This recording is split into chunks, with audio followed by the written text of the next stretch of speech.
Les témoins de Jéhovah, pour des raisons pratiques, c'est-à-dire si ils veulent pouvoir faire du prosélytisme dans les proportions dans lesquelles ils le font, ils sont obligés de vivre dans le tissu social, ils sont obligés d'être au contact d'autres gens pour pouvoir essayer de les convertir. Mais à côté de ça, mentalement, les témoins de Jéhovah sont totalement fermés au monde qui les entoure. Déjà, rien que parce qu'ils le considèrent comme dangereux.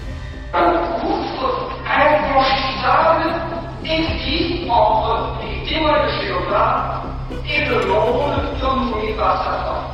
Il cite un verset de la Bible qui dit que Jésus ne faisait pas partie du monde, donc eux non plus ne font pas partie du monde. Donc ils sont dans le monde, ils y participent, ils travaillent comme tout le monde, ils payent des impôts évidemment, mais ils sont dans un monde à part. Ils sont dans leur monde à eux, dans une bulle. Un mode de vie austère et en marge de la société, auquel tous les témoins de Jéhovah sont obligés de se soumettre, y compris les enfants.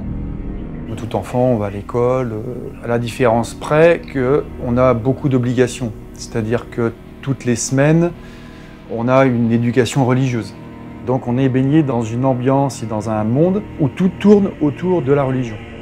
On vivait que pour les témoins de Jéhovah. Donc par exemple à l'école primaire, c'est pas mes tables de multiplication, je récitais à ma mère, c'était les versets bibliques. Parce qu'il fallait absolument connaître les versets bibliques par cœur. À choisir entre ne pas faire mes devoirs et aller à une réunion des témoins de Jéhovah, je ne fais pas mes devoirs parce que de toute façon, ce qui est prioritaire, c'est d'avoir la vie éternelle. Si j'ai loupé un cours ou si je loupe un contrôle, c'est pas très grave. Même s'ils grandissent au contact du monde extérieur, les enfants témoins de Jéhovah doivent se plier à des règles strictes qui les isolent de leurs camarades. Une enfance à des années-lumière de celle des garçons et filles de leur âge. On a vraiment, depuis le début, le sentiment d'être à part. On est différent parce qu'on a la vérité. On a une connaissance que les autres n'ont pas. On ne doit pas trop les fréquenter parce qu'ils peuvent nous influencer. On ne devait pas se mêler au monde extérieur.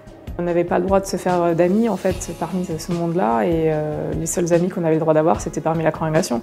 Pas d'anniversaire, pas de Noël. Tout ce qui va être festif et proscrit chez les témoins de Jéhovah, enfin tout ce qui va créer du lien social en fait. Et puis c'est aussi se tenir à l'écart des petits camarades. Cet isolement et ce rejet du monde extérieur datent des années 1930. C'est à cette époque que les témoins de Jéhovah commencent à se radicaliser, que ce soit dans leurs croyances ou bien dans leurs pratiques. Rutherford a quand même très fortement sectarisé le mouvement. Il y a une hostilité globale, non seulement aux autres religions, mais au système politique, au système économique, au système social. Sous le règne de Rutherford, ils ont commencé à se montrer plus agressifs. Ils avaient l'habitude de défiler dans la rue avec des pancartes ou de circuler en voiture avec des mégaphones pour dénoncer les gouvernements qui devaient être renversés et les autres religions qui devaient être abandonnées car ils étaient tous sous l'influence de Satan. À cette époque particulièrement troublée, le contexte géopolitique va venir conforter les témoins de Jéhovah dans la certitude que le monde extérieur est manipulé par Satan, l'incarnation du mal.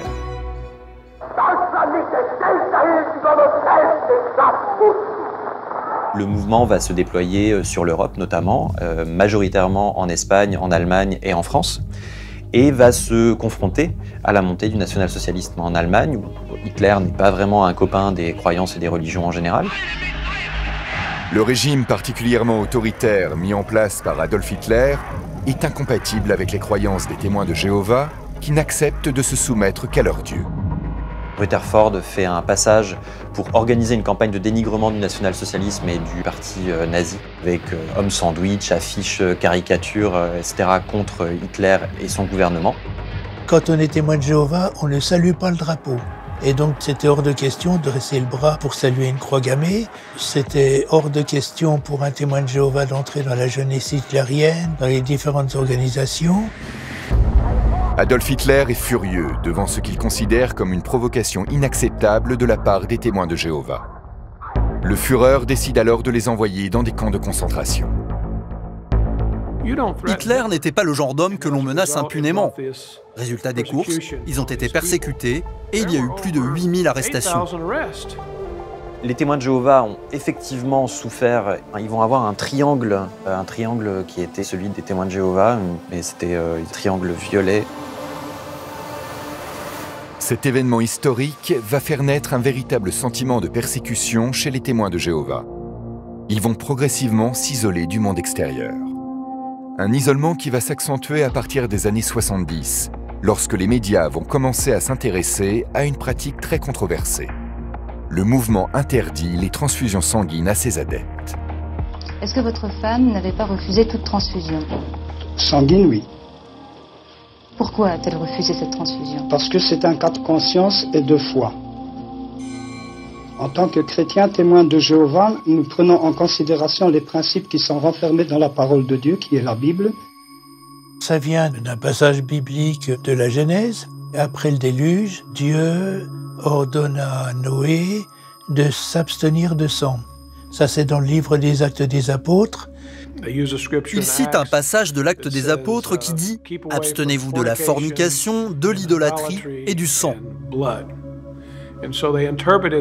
Ils interprètent ça comme un commandement qui doit être suivi à la lettre, et ils sont réellement persuadés que recevoir une transfusion sanguine, c'est un péché devant Dieu. Malgré leur réticence, les témoins de Jéhovah ont fini par accepter certains progrès médicaux, comme la vaccination ou le don d'organes. Mais ils persistent à refuser toute transfusion sanguine, y compris quand il s'agit de la santé de leurs propres enfants. À l'âge de 13 ans où j'ai failli mourir, en fait, d'une appendicite.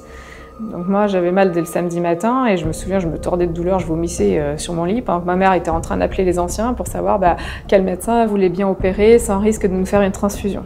Et en fait, on est parti à l'hôpital que le soir tard. Je me rappelle, il faisait nuit. Moi, j'étais vraiment extrêmement mal.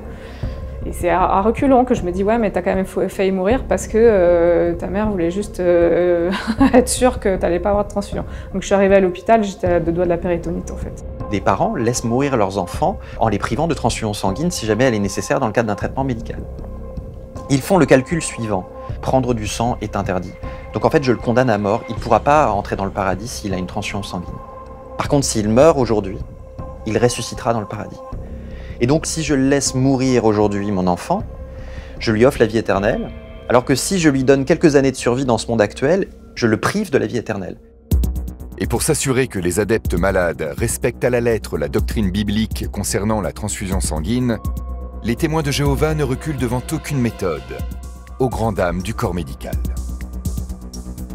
Les représentants des témoins de Jéhovah, qui sont venus au chevet même de ma patiente, l'a persuadé de ne pas se faire transfuser en lui disant texto « tenez bon ». Ils ont ce qu'ils appellent un CLH, un comité de liaison hospitalier. Donc ce sont des anciens qui sont désignés pour faire la liaison, comme son nom l'indique, et donc pour expliquer au corps médical pourquoi ils ne veulent pas de sang. Moi, je les considère comme des escadrons de la mort. Rendez-vous compte, ils vont dans les hôpitaux pour aller voir des gens gravement malades ou mourants, uniquement dans le but de les forcer à respecter la doctrine contre les transfusions, et dans la plupart des cas, ces personnes meurent par leur faute. L'entêtement des témoins de Jéhovah à refuser les transfusions sanguines les expose encore et toujours à la critique. Et s'ils ont aujourd'hui le statut de mouvement cultuel, plusieurs organisations de lutte contre les dérives sectaires pointent régulièrement du doigt certaines de leurs pratiques. Dans tous ces mouvements de nature sectaire, l'adepte est réduit à l'état de soumission, incapacité de penser par lui-même, accrochage à l'affect et à la pensée de l'autre, qui détient tous les pouvoirs et qui donc est tout puissant. En fait, une emprise mentale, elle peut fonctionner quand il y a un terreau fertile. Donc il y a après un isolement. Et une fois que la personne elle est isolée, qu'on lui a coupé un petit peu ses réseaux vitaux, là on commence à la déconstruire pour la vider de sa substance. Et on retrouve ça chez les témoins de Jéhovah, on retrouve ça dans tous les mouvements à dérive sectaire.